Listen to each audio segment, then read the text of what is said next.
হ্যাঁ guys, welcome back to our script and screen play writing session. আমি সৌরজিৎ। এর আগের যে ভিডিওগুলো হয়েছিল সেখানে মোটামুটিভাবে বেসিক যেগুলো হয় স্ক্রিন রাইটিং এর ক্ষেত্রে সেগুলো প্রত্যেকটাই কভার করে দেওয়া হয়েছে। আজকের ভিডিওতে কিছু মিসেলেনিয়াস বাট ইম্পর্টেন্ট কিছু পয়েন্টস নিয়ে আলোচনা করা হবে। আর আজকে যে যে পয়েন্টসগুলো নিয়ে বেসিক্যালি আমরা কথা বলবো সেগুলো শুধুমাত্র স্ক্রিপ্ট রাইটিং এর মধ্যে সীমাবদ্ধ নয়, বরং কিছু কিছু পয়েন্টস শুটিং এর সময়ের কিছু খুঁটিনাটি তথ্যের হিসেবেও কাজে লাগতে পারে। একদম প্রথমেই শুরু করব রুল অফ থার্ড দিয়ে, যেটা নাকি ফটোগ্রাফি কিংবা ভিডিওগ্রাফি দুই ক্ষেত্রেই প্রায় প্রত্যেকের পরিচিত, প্রত্যেকের জানা একটা টার্ম। বেসিক্যালি কি হয়, যখন আমরা একটা ফটো তুলি বা ভিডিও করি, ক্যামেরাকে আমরা যেভাবেই ধরি না কেন, অর্থাৎ পোর্ট্রেট মোড কিংবা ল্যান্ডস্কেপ মোড যেভাবেই হোক, স্ক্রিনের মধ্যে মিনিমাম 4টে গ্রিড লাইন ইমাজিন করে নিতে হবে। এই 4টের মধ্যে দুটো লাইন থাকবে হচ্ছে ভার্টিক্যালি এবং বাকি দুটো লাইন থাকবে হচ্ছে হরাইজেন্টালি। অর্থাৎ এভাবে যে ভার্টিক্যালি দুটো লাইন স্ক্রিনকে সমান 3টে ভাগে ভাগ করবে, আবার হরাইজেন্টালি দুটো লাইন স্ক্রিনকে সমান 3টে ভাগে ভাগ করবে। দুটো ভার্টিক্যাল লাইন এবং দুটো হরাইজেন্টাল লাইন এক জায়গায় থাকা মানে অবশ্যই তারা কোথাও না কোথাও ইন্টারসেক্ট করবে, আর সেখানে 4টে ইন্টারসেকশন পয়েন্ট পাওয়ার কথা। তো বলা হয় যখনই আমরা কোনো কিছু শ্যুট করছি বা কোনো কিছুর ফটো তুলছি, তখন মেইন যে সাবজেক্ট তাকে যে কোনো একটা গ্রিড লাইন বরাবর, কিংবা যদি জিনিসটা ছোট হয়, সাবজেক্ট যদি অনেকটা দূরে থাকে বা ব্যাপারটা অনেকটা ছোট হয়, তাহলে যে কোনো একটা ইন্টারসেকশন পয়েন্টে যেন সাবজেক্টটাকে হোল্ড করা হয়, করে যেন ফটোটা তোলা হয় বা ভিডিওটা করা হয়। তো এটাই হচ্ছে রুল অফ থার্ড। ছবি তোলার একদম শুরুর দিকে মোটামুটিভাবে অনেকেরই টেন্ডেন্সি থাকে যে যেটা সাবজেক্ট, যেটাকে ফোকাস করে আমরা ছবি তুলতে চাইছি, সেই ম্যাটারটাকে সবসময় স্ক্রিনের একদম মাঝখানে ধরা। যেমন ধরা যাক, এখন আমি ভিডিওটা যেভাবে করছি যে পুরো স্ক্রিনের একদম মাঝখানে আমি রয়েছি, তো এই ব্যাপারটা আলাদা। কিন্তু যখন অ্যাকচুয়ালি ফটো তোলা হচ্ছে বা সিনেমার শুটিং করা হচ্ছে, তখন এটা না হলেই অনেক বেটার। অর্থাৎ যে কোনো একটা গ্রিড লাইন যদি অনেকটা বড় সাবজেক্ট হয়, যেমন ধরা যাক স্ক্রিনে আমি রয়েছি এবং এটা যদি একটা ফিল্ম হতো, তাহলে আমি অবশ্যই একটা এরকম কিংবা এরকম কোনো একটা সাইডে আমাকে বসতে হতো বা আমাকে বসিয়ে শ্যুট করতে হতো। যদি অনেক ছোট কিছু হয়, যেমন ধরা যাক এখানে কোনো একটা পোস্টারকে বেছে নেওয়া হলো, সেটা ধরা যাক আমাদের সাবজেক্ট ম্যাটার যদি হতো, তাহলে ওই ভার্টিক্যাল লাইন্স এবং হরাইজেন্টাল লাইন্স, এই 4টে ইন্টারসেকশন পয়েন্টের যে কোনো একটা পয়েন্টে ওগুলোকে হোল্ড করে শ্যুট করতে হতো। তো এটা হচ্ছে রুল অফ থার্ড। এখানে বলে রাখা দরকার, রুল অফ থার্ড এরকম রয়েছে বলেই যে সেটাকে সবসময় সব ফিল্মের ক্ষেত্রে যেখানে খুশি মেনে চলতে হবে তার কিন্তু কোনো মানে নেই। Rule of third actually use করা হয় পিকচারের মধ্যে একটা ব্যালেন্স আনার জন্য। অর্থাৎ হঠাৎ করে যদি আমি কোনো একটা সাবজেক্টকে পুরো স্ক্রিন জুড়ে কিংবা একদম স্ক্রিনের মাঝখানে ধরে ফেলি, ব্যাপারটা অনেক বেশি ডিস্টার্বিং লাগে। কিন্তু সেই তুলনায় যদি আমি রুল অফ থার্ড মেনটেন করে ফটোগ্রাফি করি বা ভিডিওগ্রাফি করি, তাহলে ব্যাপারটাকে অনেক বেশি সুদিং, অনেক বেশি ক্যাচি, অ্যাট্রাকটিভ লাগে। তবে কিছু কিছু ক্ষেত্রে এটা ব্রেক করাও হয়, এবং কেন করা হয়, কখন করা হয়, সেটা অবশ্যই জানতে হবে।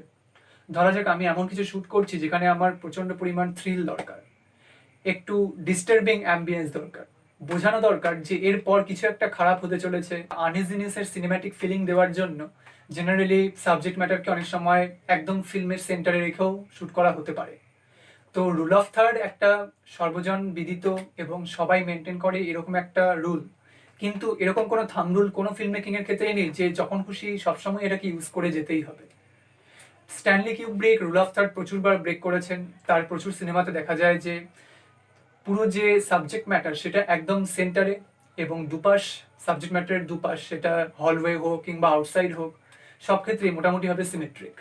ওয়েস অ্যান্ডারসনের ফিল্মেও দেখা যায় যে রুল অফ থার্ড প্রায় মেনটেন হয়নি। উনি বেশিরভাগ শর্টই নেন হচ্ছে একজন সাবজেক্ট ম্যাটারকে সেন্টারে রেখে।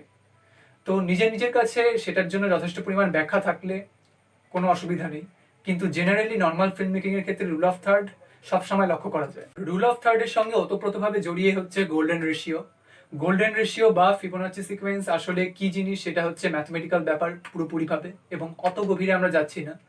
তো বেসিক্যালি গোল্ডেন রেশিও কিংবা ফিবোনাচি সিকোয়েন্সের একটা টিপিক্যাল গ্রাফ হয়, যেটা নেচারের প্রত্যেকটা ক্ষেত্রেই আমরা দেখতে পারি, এবং ফটোগ্রাফিতে বা আমাদের চোখের সামনে যদি সেটা থাকে, তো ব্যাপারটা অনেক বেশি ব্যালেন্সড, এস্থেটিক্যালি অ্যাট্রাকটিভ, মানে সব দিক থেকে একদম ঠিকঠাক বলে মনে হয়। তো অনেকে রুল অফ থার্ডকে গোল্ডেন রেশিও দিয়েও ব্যাখ্যা করতে চান। গোল্ডেন রেশিও রুল অফ থার্ডের সঙ্গে প্রায় পুরোপুরিভাবে ম্যাচ করে যায়, অর্থাৎ সাবজেক্ট ম্যাটার এবং ফোকাস কোনোটাই পিকচারের একদম, অর্থাৎ যে জিনিসটা, যে দৃশ্যটা আমরা দেখছি তার একদম সেন্টারে কখনোই থাকে না।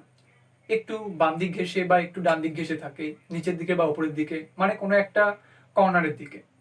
এবং সেখান থেকে শুরু হয় হচ্ছে এই গোল্ডেন রেশিও বা ফিবোনাচি সিকোয়েন্সের কার্ভটা, এবং তারপরে গিয়ে ব্যাপারটা কার্ভ যেরকম যাচ্ছে সেই অনুযায়ী রাখা হয়। নিজেদের মতো করে এক্সপ্লেন করেন বিভিন্ন জন, কেউ মেনটেন করেন রুল অফ থার্ড হিসেবে, কেউ মেনটেন করেন গোল্ডেন রেশিও হিসেবে, কিন্তু আলটিমেটলি এন্ড রেজাল্ট হয় সেম। এরপরে যে ফিল্ম মেকিং এর রুলটা নিয়ে কথা বলবো সেটা হচ্ছে রুল অফ 180 ডিগ্রি বা 180 ডিগ্রি রুল। এটাও বহু লোকের কাছে খুব পরিচিত। বেসিক্যালি কনভারসেশনের সময় এই রুলটা ইউজ করা হয়ে থাকে, সেটা 1 to 1 মানে দুজন লোকের কনভারসেশন থেকে শুরু করে দুয়ের বেশি অনেকের ক্ষেত্রে ইউজ করা যায়। তো ভেঙে বলতে গেলে ব্যাপারটা হচ্ছে এরকম, ধরা যাক একটা রুমের মধ্যে শুটিং করা হবে দুজন অভিনেতার কনভারসেশন। ধরা যাক এই অভিনেতা দুজনের নাম হচ্ছে একজন শাহরুখ খান এবং আরেকজন ব্র্যাড পিট। তো দুজন দুপাশে বসবেন, মুখোমুখি যে কোনো ভাবে হোক। এই দুজনকে যদি আমরা দুটো বিন্দু হিসাবে ধরি, অর্থাৎ দুটো পয়েন্টের মতো করে, তো দুটো পয়েন্টকে অবশ্যই কানেক্ট করা যায় এবং তাতে একটা স্ট্রেট লাইন পাওয়া যাবে। যে স্ট্রেট লাইনটা পাবো তাকে আমরা বলবো অ্যাকশন লাইন। অ্যাকশন লাইনে দুপাশেই আমরা দুটো জায়গা পাচ্ছি, ওই পাশেও অনেকটা জায়গা রয়েছে, এ পাশেও অনেকটা জায়গা রয়েছে। আমাকে প্রথম থেকেই ঠিক করে নিতে হবে যে আমার ক্যামেরা ঠিক কোন পাশের জায়গাটা থেকে ওদেরকে শুট করবে। একবার আমি যে সাইডটাকে বেছে নেব শুট করার জন্য, ক্যামেরা মুভমেন্টের জন্য, কোনো বিশেষ প্রয়োজন ছাড়া আমি কিন্তু হঠাৎ করে অ্যাকশন লাইনের অপর দিকে চলে যেতে পারবো না। এবং এক্ষেত্রে ক্যামেরা অ্যাঙ্গেলগুলো কীরকম হবে, ধরা যাক শাহরুখ খান একদিকে বসে আর ব্র্যাড পিট আরেকদিকে বসে। তো কনভারসেশনের সময় আমার ক্যামেরা যদি শাহরুখ খানকে ডান দিক থেকে দেখায়, ক্যামেরা ঠিক ওই সাইড থেকেই ব্র্যাড পিটকে দেখাবে হচ্ছে বাঁ দিক থেকে। এতে কি হবে, কন্টিনিউটি বজায় থাকবে, কে কোন দিকে আছে সেটা খুব ভালো করে বোঝা যাবে। প্রশ্ন উঠতে পারে যে এখন যদি হঠাৎ এরকম দেখিয়ে দেওয়া হয় যে ক্যামেরা ডান দিক থেকে দেখানো হচ্ছে যে শাহরুখ খান কথা বলছেন, আবার পরের শটে ওই ডান দিক থেকেই দেখানো হচ্ছে ব্র্যাড পিটও কথা বলছেন, তো এতে প্রথম কথা অনেকক্ষণ থেকে যদি কেউ না দেখেন তাহলে তার বুঝতে অসুবিধা হবে যে কে কার সাথে আসলে কথা বলছেন, বোঝাই যাবে না ওনারা মুখোমুখি বসে কনভারসেশন চালাচ্ছেন। এবং দ্বিতীয়ত, যদিও বা বোঝা যায়, ন্যারেটিভটা ব্রেইনে একটা অদ্ভুত এফেক্ট পাঠাবে, ঠিক যেন ন্যারেটিভটা ঠিকঠাক ফুটে উঠবে না। তবে এটাই শেষ কথা নয়, কিছু কিছু ক্ষেত্রে এই জিনিসটা ব্রেক করা যেতেও পারে, এবং সেটা অবশ্যই আবার কোনো একটা অস্বস্তিকর পরিবেশ হলে, কোনো একটা আনইজিনেসকে ক্রিয়েট করতে হলে, নর্মালি কথা হতে হতে সেখান থেকে একটা মুড শিফটিং হলে, কিংবা ধরা যাক যদি কোনো একটা বিশেষ প্ল্যানিং বা কোনো কিছু ডেমনস্ট্রেট করার জন্য যদি আর্ক শট নেওয়া হয়, সেক্ষেত্রে অ্যাকশন লাইনকে ক্রস করা যেতেই পারে। এখানে বলে রাখা দরকার, আর্ক শট বলতে দুজন মানুষ বা অনেকগুলো মানুষ একসঙ্গে কথা বলছেন এবং তাদেরকে নানা দিক থেকে ক্যামেরা প্যান করে ঘুরিয়ে দেখানো হচ্ছে, এটাকে বলা হচ্ছে আর্ক শট। যেমন তারান্তিনোর রিজার্ভার ডগস সিনেমার শুরুতে একটা বিখ্যাত আর্ক শট আমরা দেখতে পাই। এরপর আসা যাক খানিকটা শর্ট ডিভিশনের ক্ষেত্রে, যেটা স্ক্রিন প্লে রাইটিং এবং শুটিং দুই ক্ষেত্রেই প্রয়োজনীয়, এবং সেটা হচ্ছে লং শট, মিড শট এবং ক্লোজ শট। মানে এই যে তিন রকমের বেসিক শট হয়, তাদের মধ্যে ব্যালেন্স কি করে তৈরি করা যায়।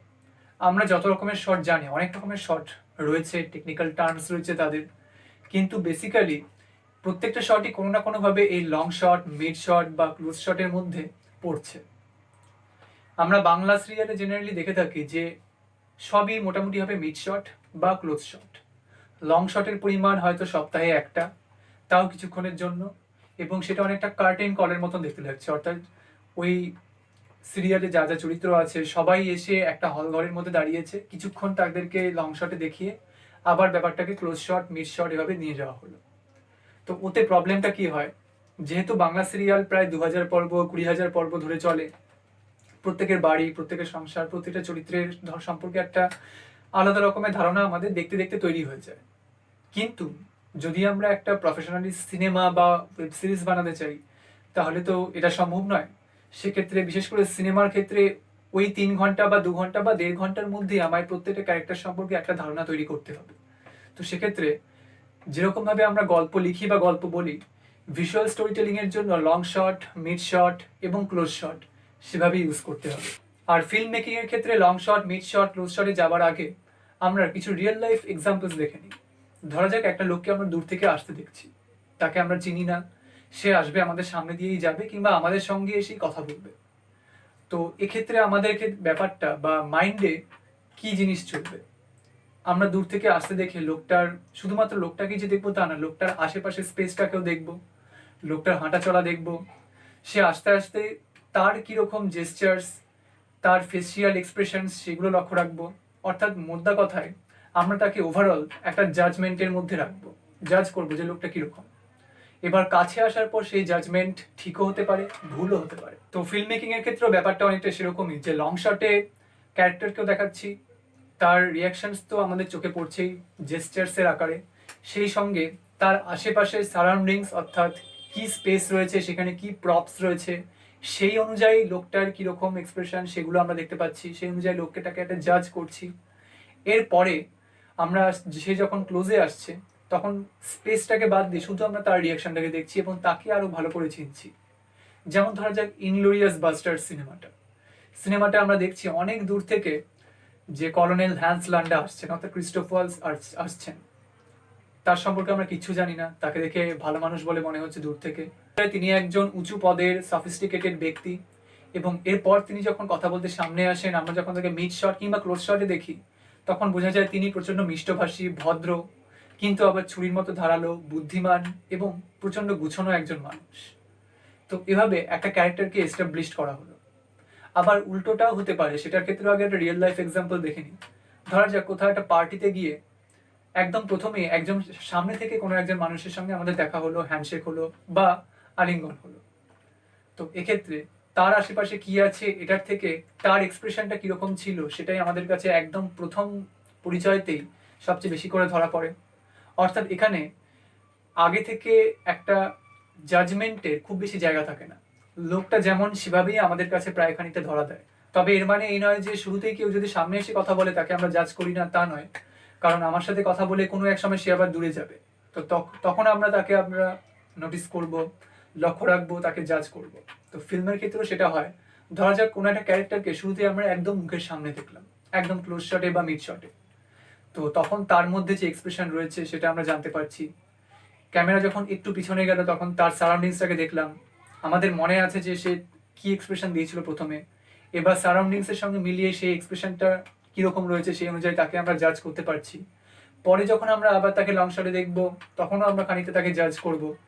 তো এটার এক্সাম্পল হচ্ছে হার্ড সিনেমার শুরুতে আমরা ওয়াকিন ফিনিক্সের ফেস একদম পর্দা জুড়ে দেখতে পাই, কিংবা ধরা যাক দ্য ড্যানিশ গার্ল সিনেমায় অ্যালিসিয়া ভিকান্দেরকে একদম শুরুতেই দেখা যায় একটা পেইন্টিং এবং তারপরেই অ্যালিসিয়া ভিকান্দের মুখ, সেটাও একদম পর্দার স্ক্রিন জুড়ে একদম ক্লোজ শটে।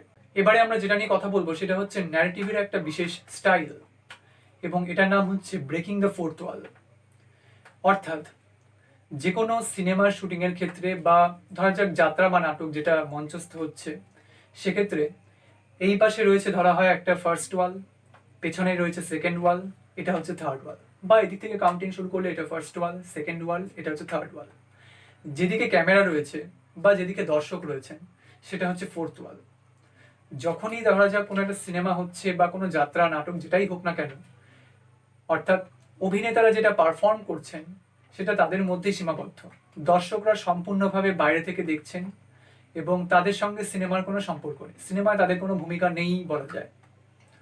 তো অবশ্যই অভিনেতারা অর্থাৎ সিনেমার মধ্যে কোনো ক্যারেক্টার দর্শকের সঙ্গে নিশ্চয়ই এসে ইন্টারাক্ট করবেন না, কিন্তু যদি করেন তাহলে কি ক্যামেরার দিকে তাকিয়ে কিংবা ডাইরেক্টলি দর্শকের দিকে তাকিয়ে কথা বলতে হবে, এবং এটাকে বলা হয় হচ্ছে ব্রেকিং দ্য ফোর্থ ওয়াল।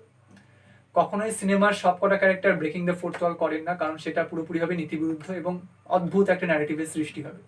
কোনো একটা বিশেষ ক্যারেক্টার করেন এবং সব জেনারেলি এটা হয় ভিলেন বা প্রোটাগনিস্ট।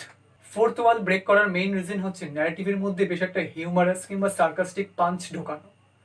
যিনি ফোর্থ ওয়াল ব্রেক করেন অর্থাৎ যেই ক্যারেক্টারটা ফোর্থ ওয়াল ব্রেক করছে, যেটা বললাম জেনারেলি যারা লিড ক্যারেক্টার হন যেমন প্রোটাগনিস্ট ফিল্মের বা কোনো ওয়েব সিরিজের, তো তারাই জেনারেলি এটা করে থাকেন। এবং এর মাধ্যমে কি হয়, ওই পার্টিকুলার ক্যারেক্টারের সঙ্গে দর্শকের একটা আলাদা রকমের মেন্টাল কানেকশন তৈরি হয়, বা আমরা তাকে অন্যরকমভাবে চিনতে পারি, এমন কোনোভাবে যেটা হয়তো ফিল্মের বাকি ক্যারেক্টার পারসিভ করেনি। যে ক্যারেক্টার ফোর্থ ওয়ালটা ব্রেক করছে তার সঙ্গে দর্শকের একটা মেন্টাল কানেকশন তৈরি হয়, সেই ক্যারেক্টারের বিশেষ কিছু ক্যারেক্টারিস্টিক্স দর্শক জানতে পারে অনেক সময়, যেটা হয়তো পুরো সিনেমার অন্যান্য ক্যারেক্টাররা জানতে পারেনি। কিংবা ধরা যাক সিনেমায় যে ঘটনাবলীটা নিয়ে বা বেসিক থিমটা নিয়ে অ্যাকচুয়ালি সিনেমাটা চলছে, সেইটা সম্পর্কে বিশেষ কোনো ইনফরমেশন দর্শককে দেওয়া হলো, যেটা হয়তো সিনেমার বাকি ক্যারেক্টার্সদের কাছে কনফিডেন্সিয়াল, তারা জানে না, শুধুমাত্র লিড ক্যারেক্টারটি জানে, এবং লিড ক্যারেক্টার সেটা দর্শককে কনভে করে দিচ্ছে। রিসেন্টলি প্রচুর সিনেমায় ফোর্থ ওয়াল ব্রেকিং এর এক্সাম্পল রয়েছে, যেমন ডেডপুল হচ্ছে একটা বড়সড় উদাহরণ। এছাড়া রয়েছে হাউস অফ কার্ডস ওয়েব সিরিজে কেভিন স্পেসিকে প্রচুর সময় দেখা গেছে ফোর্থ ওয়াল ব্রেক করতে। রিসেন্টলি অর্থাৎ 2019-এ অস্কার নমিনেটেড হয়েছিল বোধহয় বম্বশেল সিনেমাটা, যেখানে শুরুতেই শার্লিজ থেরনকে দেখা যায় যে অফিস সম্পর্কে একটা মোটামুটিভাবে আইডিয়া দেওয়ার জন্য ফোর্থ ওয়াল ব্রেক করছেন একদম শুরুতেই। কিংবা গত বছরের বলিউড ফিল্ম মার্দানি 2-তে অ্যান্টাগনিস্ট বিশাল জেঠওয়াকে আমরা দেখি প্রথম থেকেই ফোর্থ ওয়াল ব্রেক করে করে আসছেন। এখানে একটা প্রশ্ন উঠতে পারে যে কোথায় ব্রেকিং দ্য ফোর্থ ওয়ালটা অ্যাপ্লাই করা সম্ভব আর কোথায় নয়, বা এটা কতটাই বা দরকার, এটা ছাড়া কি হিউমার সম্ভব নয়? হ্যাঁ, অবশ্যই সম্ভব, এবং সেটা ফিল্ম কিরকম হচ্ছে, কিরকম ন্যারেটিভ হওয়া উচিত সেই অনুযায়ী ঠিক করা হবে। ফোর্থ ওয়াল ব্রেক করা অবশ্যই একটা আলাদা রকমের হিউমারাস এফেক্ট অ্যাড করে, এবং ক্যারেক্টারের সঙ্গে যে একটা আত্মস্থ হওয়া, অর্থাৎ ব্রেকিং দ্য ফোর্থ ওয়াল মানে হচ্ছে কোনো একটা পার্টিকুলার সিনেমা বা সিরিজ যদি টুরিস্ট স্পট হয়, তাহলে যে লিড ক্যারেক্টার এই ফোর্থ ওয়াল ব্রেক করছেন তিনি হচ্ছেন দর্শকদের জন্য একটা ট্যুর গাইড। তিনি যেন দর্শককে বলছেন যে আসলে আমরা একই দলে, আসুন দেখি সিনেমাটা কেমন হচ্ছে। এরপর আমরা যেটা নিয়ে আলোচনা করব সেটা হচ্ছে স্ক্রিপ্ট রাইটিং এর ক্ষেত্রে একটা ইম্পর্টেন্ট টুল, সেটার নাম হচ্ছে প্লট ডিভাইস। প্লট ডিভাইস অনেক রকমের হয় এবং তাদের মধ্যে কয়েকটা নিয়ে আমরা এখানে বলবো, এবং মোস্ট ইম্পর্টেন্ট হচ্ছে ম্যাকগাফিন বা প্লট কুপন। ম্যাকগাফিন বলতে বোঝায় হচ্ছে ফিল্মের মধ্যে অর্থাৎ স্ক্রিপ্টের মধ্যেই থাকা এমন একটা কোনো ক্যারেক্টার বা অবজেক্ট, বেসিক্যালি অবজেক্ট হিসেবেই দেখা যায়, ক্যারেক্টার হিসেবে খুবই কম দেখা যায়। তো সেই অবজেক্টকে নিয়ে স্টোরিতে খুব বেশি কিছু বলা থাকবে না, অবজেক্টের খুব একটা বেশি কাজও থাকবে না, অবজেক্টকে নিয়ে গল্পই হবে না, কিন্তু যে প্লটটা নিয়ে সিনেমাটা হচ্ছে অবজেক্টের মাধ্যমে সেই প্লটটা আরও এগিয়ে যাবে।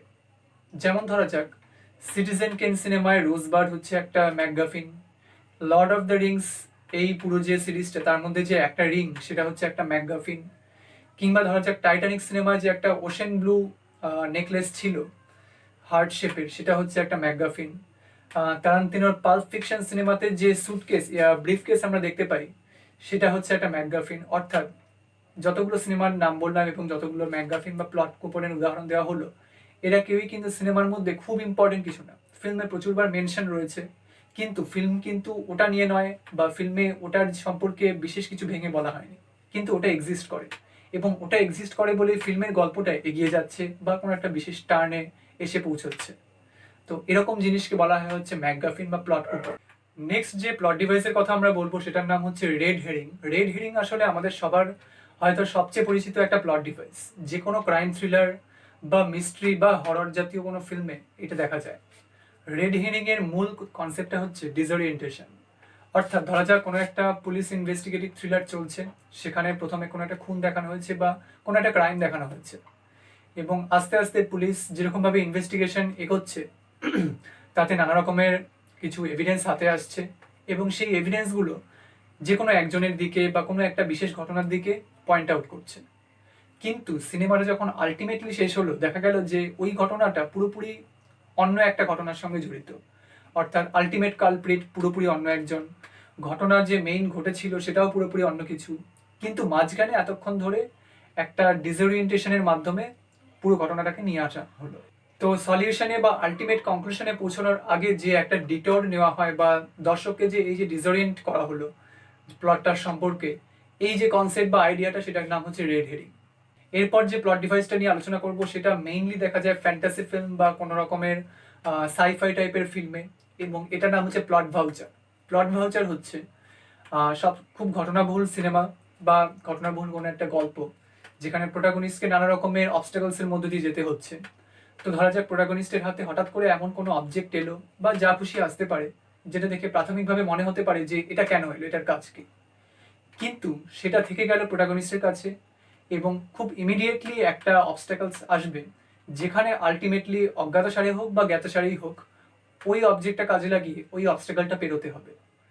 তো আগের থেকে জেনে বুঝে একটা বিশেষ অবস্টাকলস পেরোনোর আগেই ওটার একটা চাবিকাঠি প্রোটাগনিস্টের কাছে পাঠিয়ে দেওয়া প্রাথমিকভাবে, যেটা দেখে হঠাৎ করে আজগুবি লাগতে পারে।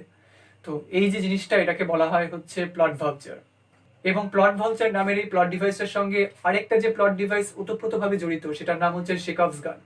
খুব বহুল ব্যবহৃত এই প্লট ডিভাইস, এবং এটার মানে হচ্ছে সিনেমার প্রায় শুরুর দিকেই কোনো একটা অবজেক্ট, সাধারণ অবজেক্ট, যেটা দেখে কোনোভাবেই মনে হতে পারে না যে এটা নিয়ে কিছু একটা হতে পারে, মানে অসাধারণ লাগার কথা নয়, প্রাথমিকভাবে মনে হবে যে সাধারণ একটা জিনিস, সেটা সিনেমায় ইন্ট্রোডিউস করে দেওয়া হবে এবং জেনারেলি প্রোটাগনিস্টের সঙ্গেই থাকবে, সেটা প্রোটাগনিস্টের আশেপাশেই সেটা হবে।